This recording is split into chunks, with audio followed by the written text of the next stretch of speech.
My parents left my son alone in the ICU. He'll be fine. Your brother's birthday is once a year, Mom said. 5 years later, her heart failed and she begged me for help. Hey everyone! Before we jump into today's video, I need your help. We've noticed the channel is losing some traction, and subscribing is one of the best ways you can support us. It's quick, free, and it helps us keep bringing you awesome content. Your support means the world. Let's keep this channel growing together. Thanks so much. Now let's start the video. Sup, Reddit. 5 years ago, my son was rushed to the ICU. I dropped everything, except for one meeting I couldn't skip. So I called my parents and asked if they could sit with him for a few hours. They said yes. When I came back, my son was alone. They'd left to celebrate my brother's birthday. Here's how it went down. I, 38 male, run my own contracting company that specializes in commercial renovations. Been in business for 11 years now, and it wasn't an easy road getting here. My childhood was basically a masterclass in how to raise one kid while clearly favoring another. I was the responsible one, the one who got straight A's, played varsity baseball, and worked part-time jobs since I was 15. Meanwhile, my younger brother Pete, 33 male, got praised for managing to put his own shoes on. I'm not exaggerating much here. Dad was an electrical engineer who made decent money, but he was the kind of guy who thought showing emotion meant you weren't a real man. Mom taught elementary school and had endless patience for Pete's screw-ups, but somehow none for mine. I remember bringing home a report card with all A's and one B+, and Mom asked what happened with the B+. Pete would bring home C's and D's, and they'd take him out for ice cream as a reward for trying. I moved out at 18, put myself through community college while doing construction work, then transferred to Indiana University to finish my business degree. I worked 80-hour weeks, splitting time between job sites during the day and classes at night. Never asked my parents for a dime. By 27, I'd saved enough to start my own contracting business. Small jobs at first, renovating bathrooms, building decks, that kind of thing. Gradually built a reputation for quality work and fair pricing. Started getting bigger commercial projects, office renovations, restaurant build-outs, retail spaces. I met Lauren when I was hired to renovate the dental office where she worked as a hygienist. She was smart, no nonsense, and had this laugh that could light up a room. We got married when I was 30, had our son Lucas a year later. Life was good. Business was growing. We bought a house in a decent neighborhood with good schools. I was working hard, but making it home for dinner most nights. Then at 34, everything shattered. Lauren was driving home from work when some idiot ran a red light going 70 in a 35. She died on impact. Police said she probably never knew what hit her. One minute, I'm a happily married father and business owner. The next, I'm planning a funeral and trying to explain to a confused 3-year-old why mommy isn't coming home. The first few weeks were a blur. I remember sitting on Lucas's bed night after night as he cried himself to sleep, asking when mommy was coming back. I'd hold it together until he dozed off, then go downstairs and fall apart. My parents showed up for the funeral, of course. Dad stood awkwardly in his suit, patting my shoulder once and saying, "She was a good woman." Mom hugged me stiffly and spent most of the service fussing over Pete, who was so upset by his sister-in-law's death that he needed constant attention. They stayed for the reception at our house, then announced they had to get back because Pete needed help moving into his new apartment, the one my dad co-signed for because Pete's credit was shot from maxing out multiple credit cards. I didn't even get a casserole from them. Not a single call to check on Lucas or me in the weeks that followed. No offers to watch Lucas so I could catch up on work or, I don't know, grieve my wife in peace for an hour. Lauren's mom, Beth, though? She flew in from Portland the day after the accident and stayed for 3 months. She was 65 and had arthritis that made every movement painful. But she got up with Lucas every morning, made his breakfast, took him to preschool, then came home and did laundry, or cleaned or made meals that could be frozen for later. She'd sit with me late at night when the silence got too loud, not saying much, just being there. When she finally had to go back to Portland, she was the primary caretaker for her sister with MS. She cried harder than I'd seen since the funeral. She made me promise to call her every day, and she came back every few months to spend time with Lucas. After losing Lauren, I rebuilt our life piece by piece. I hired a part-time nanny who picked Lucas up from preschool and stayed with him until I got home. I rearranged my work schedule to be home by 6 p.m. most days. I learned to cook more than just burgers and pasta. We established new routines, found a new normal. I reached out to my parents occasionally, mostly so Lucas could have some connection with his grandparents. They'd see him maybe once every few months, always on their schedule, usually for an hour or two at a restaurant where they'd spend most of the time on their phones or talking about Pete's latest business idea that just needed a little startup money. So yeah, They've always been piece of work narcissists, but what happened 5 years ago is when I finally cut them off for good. It was a morning in April. I remember because I had a big client meeting scheduled for that afternoon, and I was mentally running through my presentation while making Lucas breakfast. He was 6 then, in first grade, obsessed with dinosaurs and space. He was sitting at the counter eating cereal and telling me about how a T-Rex couldn't actually run fast because of its body weight, something he'd learned from a documentary we'd watched the night before, when he suddenly stopped mid-sentence. His spoon dropped from his hand, clattering against the bowl. I looked up from my coffee to see his eyes roll back. Before I could reach him, he slid off the stool and collapsed on the kitchen floor. His body went rigid, then started convulsing violently. Blood poured from his nose, and I realized he'd bitten through his tongue. I'd taken a first aid course after Lauren died, one of those things I did to feel less helpless in a world that had proven just how little control I actually had. I turned him on his side, made sure he wasn't choking, and timed the seizure. When it passed 2 minutes with no sign of stopping, I knew this was bad. I scooped him up, grabbed my keys, and ran to the car. I laid him across the back seat, still seizing, and drove like I was in a high-speed chase.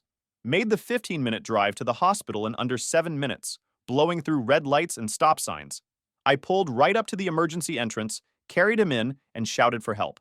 A team of nurses and a doctor rushed over with a gurney. I laid him down, his small body still jerking, blood and foam around his mouth. "How long has he been seizing?" the doctor asked. "About 9 minutes now," I said, checking my watch. They rushed him back immediately, shouting medical terms I didn't understand. A nurse directed me to registration while they took him away. I stood there with his blood on my shirt, mechanically answering questions and filling out forms with shaking hands.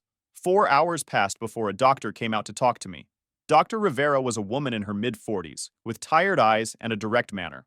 "Mr. Wilson, your son has bacterial meningitis. It's extremely serious. The bacteria have caused inflammation in the membranes around his brain and spinal cord.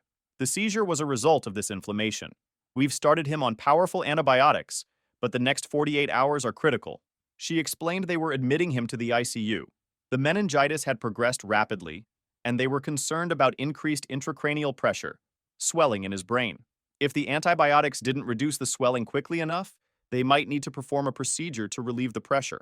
I followed as they wheeled Lucas up to the ICU. He was unconscious, hooked up to more machines than I could count. A ventilator was breathing for him. IVs ran into both arms.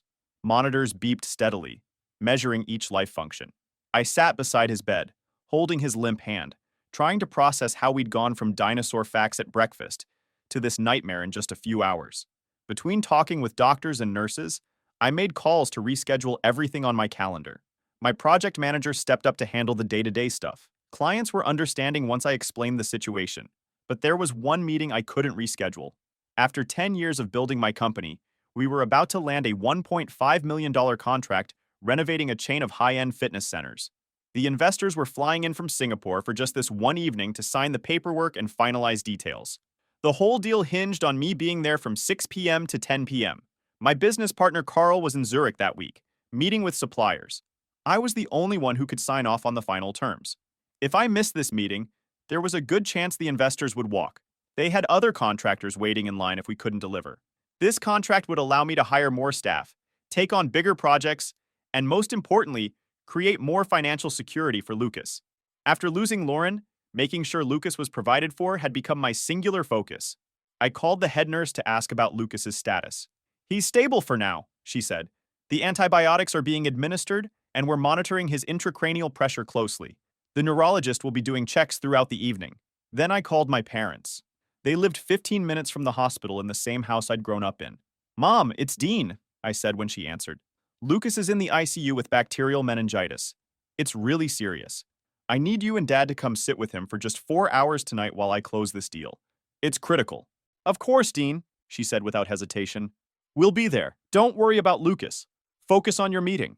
Hearing her agree so readily sent a wave of relief through me. Despite our complicated relationship, they were Lucas's grandparents. Surely they would step up in an emergency. By 5 p.m., they were at the hospital. Dad nodded at me, his typical stoic greeting. Mom patted Lucas's hand and smoothed his hair back from his forehead. "We've got this," she said. "Go handle your business." I walked them through everything. Which doctors were attending, what the nurses had said about watching for signs of increased pressure, when meds were due. I wrote down my client's address and exactly when I expected to be back. Call me immediately if anything changes, I said. I mean anything. Go, Dean, Mom said, settling into the chair beside Lucas's bed. This is important for your future. We'll call if anything changes. I kissed Lucas's forehead, thanked my parents again, and left for the meeting. I felt like garbage leaving him, but I trusted my parents would stay with him. I believed, despite everything, that they'd do the right thing in a true emergency. The meeting with the Singaporean investors was held at an upscale hotel downtown. Mr. Leong and his team were waiting in the conference room when I arrived, everyone in impeccable suits while I was still wearing the same clothes from that morning, minus the bloody shirt I'd changed out of at the hospital. Mr. Wilson, Mr. Leong greeted me with a firm handshake. We're eager to finalize our partnership. I apologized for my appearance and explained briefly that there had been a family emergency, but that I was fully committed to our meeting. Mr. Leong nodded respectfully, and we got down to business. The negotiations went surprisingly well. We reviewed architectural plans, discussed timelines, hammered out final cost details.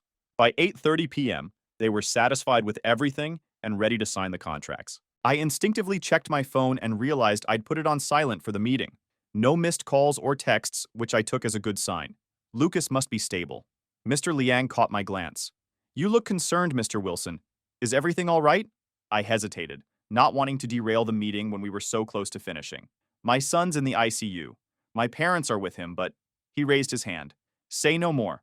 Family comes first. We can finish this tomorrow if needed. I was taken aback by his understanding. Thank you, but I think we're almost done here. Let's finish the paperwork and then I can get back to him. We signed the contracts within the next 30 minutes. As we shook hands to conclude the deal, Mr. Liang held on to mine for a moment longer than necessary. Mr. Wilson, my eldest grandson, became very ill when he was young. I missed an important meeting to be with him. That company went with another partner, but my grandson recovered. I have never regretted my choice, even for a moment. His words hit me hard. I thanked him sincerely, grabbed my briefcase, and drove back to the hospital, arriving at 9:10 p.m. When I stepped off the elevator at the ICU, I immediately sensed something was wrong. There was a flurry of activity around Lucas's room. When I walked in, I saw his bed surrounded by a team of nurses and Dr. Rivera. They were adjusting equipment, checking monitors, attaching new IV bags. No sign of my parents. Dr. Rivera looked up, and her face shifted from professional concern to barely contained anger. Mr. Wilson, where have you been? We've been trying to reach someone for 3 hours. Your son's intracranial pressure spiked dangerously about 2 hours ago. We had to perform an emergency ventriculostomy to relieve the pressure on his brain. A ventri what? My mind raced to catch up. We had to drill a small hole in his skull to insert a drain and reduce the pressure, she explained, seeing my confusion. No one was here to consent. We had to do it under emergency protocol. If we'd waited any longer, he could have suffered permanent brain damage or worse. I stood frozen, trying to process what she was saying. My parents were supposed to be here. I left them here with him at 5:30. Nick, the charge nurse, stepped forward. His expression was a mix of sympathy and frustration. Sir, no one has been here with your son since about 6:15 p.m. We called the numbers in his file repeatedly. When we couldn't reach anyone, we implemented emergency protocols to proceed with the necessary treatment. I checked my phone. 17 missed calls from the hospital. In my rush to make the meeting on time, I'd silenced it and forgotten to check it during the negotiations. I called my mom immediately. No answer. I tried my dad. Same result. I called over and over, leaving increasingly desperate voicemails. Where are you? Why did you leave Lucas? Call me back right now. I sat with Lucas, watching the ventilator push air into his tiny body, the fresh bandage where they drilled into his skull to relieve pressure. Dr. Rivera assured me they'd caught the spike in time, but just barely. Without the emergency procedure, he could have died or suffered permanent brain damage. Around midnight, still no word from my parents, I opened Facebook to post an update for friends who might want to know about Lucas. The first post in my feed stopped me cold. My brother Pete, surrounded by friends at Morton's Steakhouse downtown, a 33 balloon floating behind him. Caption, best birthday dinner ever. Thanks, Mom and Dad, for the surprise party. The photo was posted at 7:30 p.m. Tagged in it, my parents, both smiling, raising glasses in a toast. While my son was fighting for his life, with a drain in his skull to keep his brain from swelling, they left to throw a surprise birthday dinner for Pete. I looked at their smiling faces in the photo and felt something inside me break, then harden.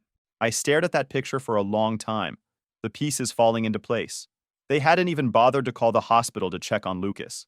For all they knew, He could have died while they were ordering appetizers and singing happy birthday. The anger that rose in me was cold and clarifying. I took screenshots of the Facebook post, noting the timestamps. Then I closed the app and focused entirely on my son. Lucas remained unconscious through the night. The nurses came in hourly to check his vitals and the drainage from the ventriculostomy. Each time, they assured me that he was stable, that his intracranial pressure was decreasing, that the antibiotics were beginning to work. I didn't sleep. I sat in the chair beside his bed, holding his hand. At 6 a.m., my parents finally walked into the ICU like nothing had happened. I was still sitting in the same position they'd left me in the night before, except now Lucas had a bandage wrapped around his head and a drain coming out of his skull. Dad spoke first, his tone casual. "How's he doing?" "We just went to get some breakfast." My laugh was so cold it surprised even me. "Breakfast? For 12 hours?" Mom's face tightened. "What's that supposed to mean?" I turned my phone screen toward them. Pete's Facebook post still open. "This is what it means." They both froze. Dad recovered first, his face settling into the dismissive expression I knew so well. "It was just for an hour or two. Pete had been planning this for months. They drilled a hole in my son's skull last night," I said, my voice barely above a whisper. "He could have died. I wasn't here to consent because I trusted you." Mom straightened up. "You're overreacting. This is a hospital, Dean. He was fine. There were doctors everywhere. But Pete's 33rd birthday, that only happens once." The words hit me like a physical blow. In that moment, I saw with perfect clarity exactly where Lucas and I stood with them. Pete's birthday dinner would always be more important than my son's life. "Get out," I said. "Now you're just being dramatic," Mom snapped. "We helped you, and this is how you act? You've always been ungrateful. At least Pete appreciates what we do for him." "I said get out," I repeated, louder this time. A security guard appeared in the doorway, alerted by our raised voices. "Is there a problem here?" Dad put his hand on Mom's shoulder. "Let's go. He's always been like this, making mountains out of molehills." As they walked out, Mom turned back. "Don't call us for help again. Ever." "Don't worry," I said. "I won't make that mistake again." After they left, I sat back down beside Lucas, a strange calmness settling over me. Something had shifted permanently. The last thread connecting me to my parents had snapped, and surprisingly, it felt like freedom. Dr. Rivera came in later that morning to check on Lucas. She examined the ventriculostomy site, reviewed his latest lab results, and adjusted his antibiotics. "He's stabilizing," she said. "The procedure went well, and the latest cultures show the antibiotics are working. But we're not out of the woods yet. We need to monitor him closely for at least another 48 hours. I nodded, too exhausted and emotionally drained to speak. She sat down in the chair next to me, her clipboard resting on her lap. "Mr. Wilson, as Lucas's doctor, I need to tell you something." I looked up, bracing for more bad news. "What happened last night was a serious case of medical neglect," she said, her voice low but firm. "Your parents abandoned a critically ill child in the ICU without notifying the medical staff. If we hadn't caught the pressure increase when we did..." She let the sentence hang unfinished. "I've documented everything in Lucas's chart," she continued. "The time they left, our attempts to contact you and them, the emergency protocol we had to implement. If you want to pursue this legally, you have grounds." I stared at her, surprised. "You think I should sue my own parents?"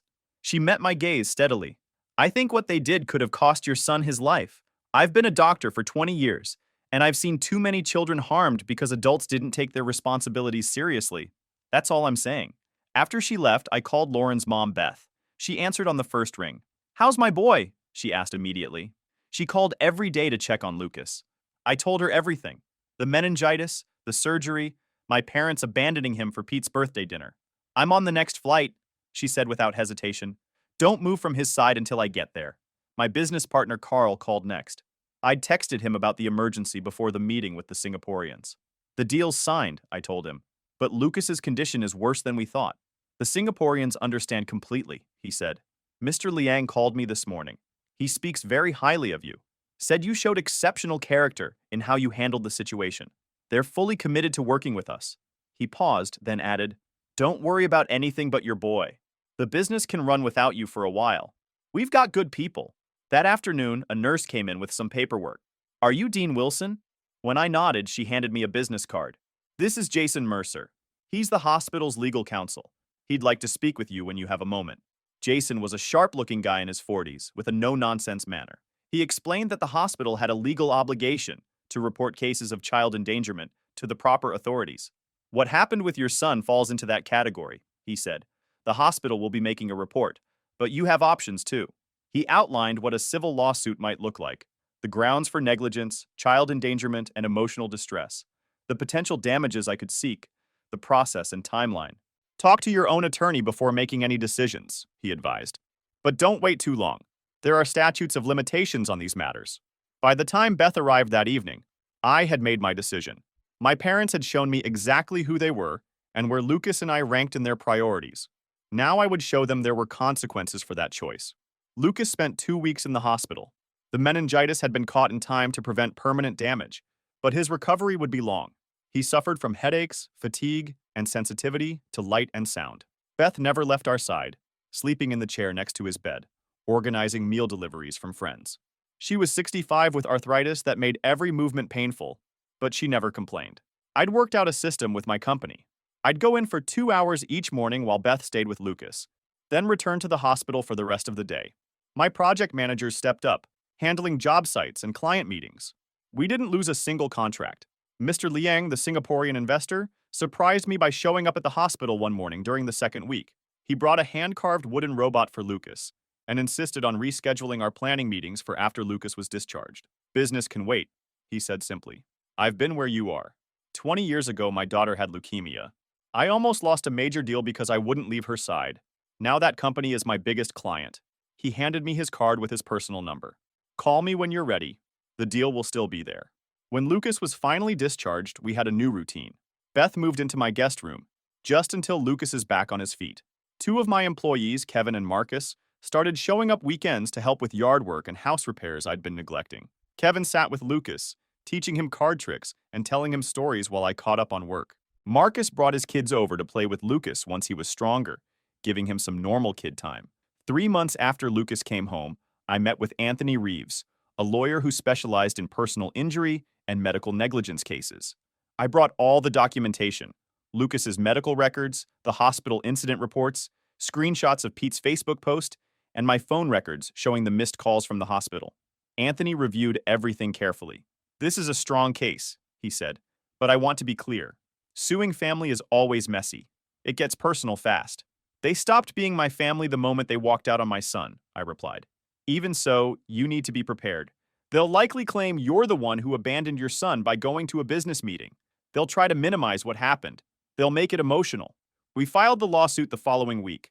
Negligence, child endangerment, and emotional distress. We sought damages for Lucas's medical bills, ongoing care, and the trauma he'd experienced.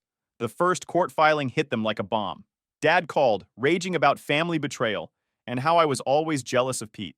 You're suing us? Your own parents? Name one thing you've done for me in the last decade, I said. I'll wait. The silence on the line was all the answer I needed. Mom tried a different approach, calling in tears about how this would destroy the family and break your father's heart. When that didn't work, she switched to threats about how everyone will know what an ungrateful son you are.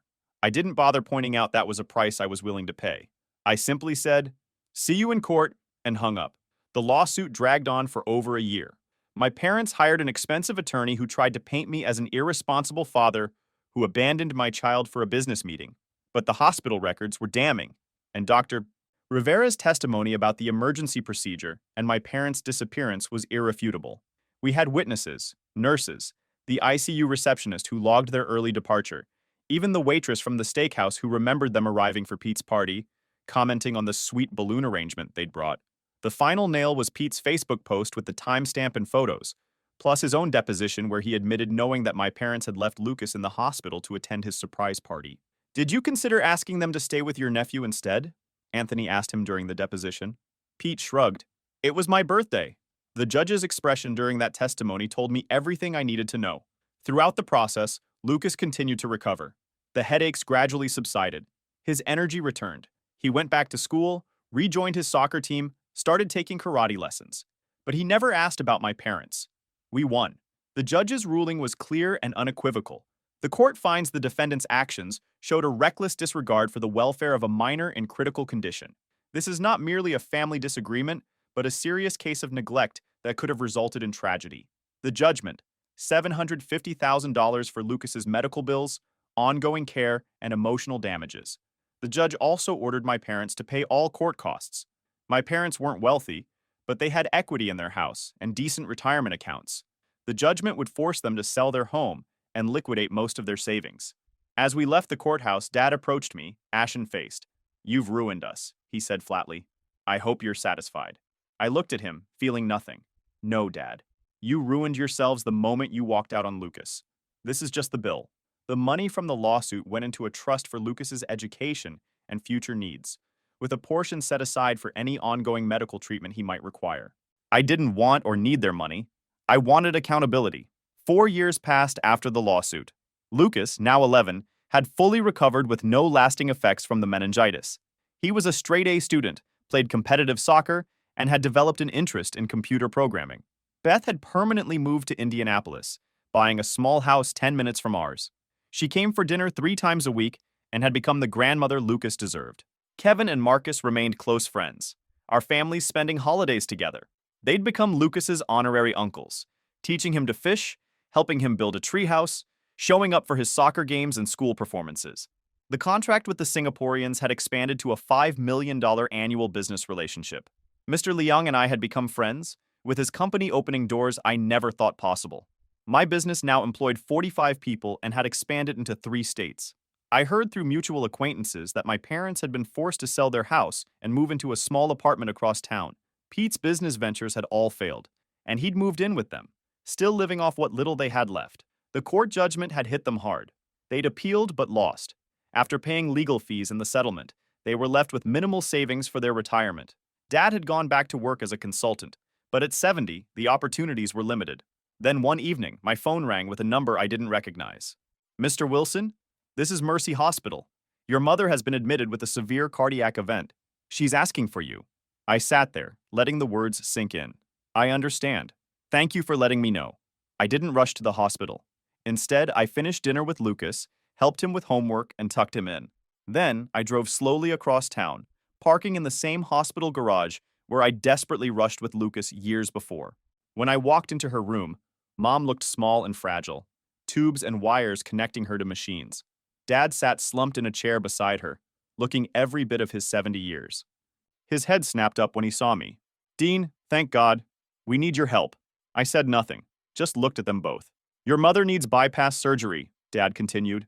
"Our insurance won't cover all of it. We've exhausted our savings." Pete ... He trailed off. "Pete can't help us." Mom reached out a pale hand. "Dean, I know we've had our differences, but I'm your mother.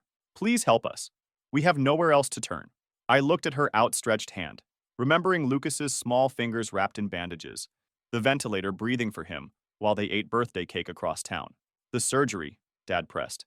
"It's $120,000 not covered by insurance. We can pay you back slowly once your mother recovers." "Like you paid back the judgment?"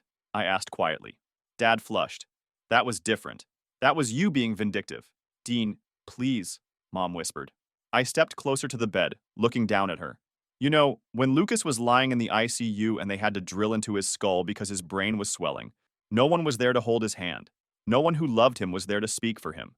Because you chose Pete's birthday party over your grandson's life." Tears filled her eyes. "I'm sorry, Dean. I was wrong. We were wrong. Please don't punish me for one mistake." I leaned in close. "It wasn't one mistake. It was a lifetime of showing me exactly where I stood. And now you know where you stand with me." I straightened up. "You'll be fine. But Lucas's birthday, that's once a year." The shock on her face was priceless. Her own words thrown back at her after all this time. Dad jumped up. "You heartless jerk! After everything we did for you!" I turned to him calmly. "Name one thing, Dad." "I'm still waiting." He deflated, sitting back down heavily. I walked to the door, then paused. "I'll have my assistant drop off a check tomorrow for $10,000. Enough for a consultation with a cardiac specialist who can help you arrange a payment plan." "That's it?" Dad asked incredulously. "Your mother could die." I looked back at them both. "This is a hospital. She'll be fine." Then I added, "Consider the $10,000 a gift from Lucas." I asked him what I should do, and he said, "Help Grandma a little, Dad. Not because she deserves it, but because we're not like them." The next day, I had my lawyer deliver the check along with paperwork releasing them from any future claims of financial support from me. At the bottom, I'd written, "This concludes our relationship. This closes our account, permanently." That night, I sat on the deck with Beth, Kevin, and Marcus, watching Lucas play soccer in the backyard with Marcus's kids. "You okay?" Beth asked, squeezing my hand. I nodded, watching my son's face light up as he scored a goal. Yeah, we're going to be just fine. For years, I thought family was about blood ties and obligation. What I've learned is that family is who shows up, not just in the happy moments, but in the hardest ones. Kevin, Marcus, Beth, Mr. Liang, these people who had no biological obligation to us stepped up when it mattered. I think back to that moment in the hospital sometimes, when the doctor told me they drilled into my son's skull with no parental consent because they had no choice. How close I came to losing everything that mattered. How my parents' actions could have cost Lucas his life or his future. Mom survived her surgery. One of my former clients is a cardiologist who agreed to do the procedure at a reduced rate after my $10,000 contribution. I know this because he called to let me know it went well, not because they reached out to thank me. Pete tried calling a few months later, asking for money. I blocked his number. He showed up at my office once, talking about a sure thing investment opportunity. Security walked him out before he could finish pitching his next sure thing. Lucas asked me recently if he had other grandparents besides Beth.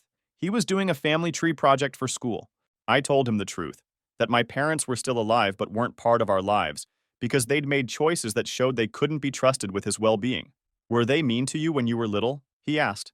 Not exactly mean, I told him. Just not there in the ways that mattered. He nodded. With that wisdom, kids sometimes show that floors you. Like how Kevin lost his son but still has time to teach me stuff. And how Grandma Beth's knees hurt, but she still comes to all my games. Exactly like that, I said. Last week, I got a letter from my father. Mom had another heart attack and didn't make it. The funeral was being held at their church. He said Lucas and I were welcome to attend. I didn't go. I sent flowers with a card that read, I'm sorry for your loss. Because despite everything, there was a time when I called her mom. The thing is, I don't regret walking away. I don't regret the lawsuit. And I definitely don't regret building a family of choice rather than obligation. Blood doesn't make family. Actions do. I'm not saying what I did was right for everyone, but it was right for us. Sometimes the most important family lesson is knowing when to walk away.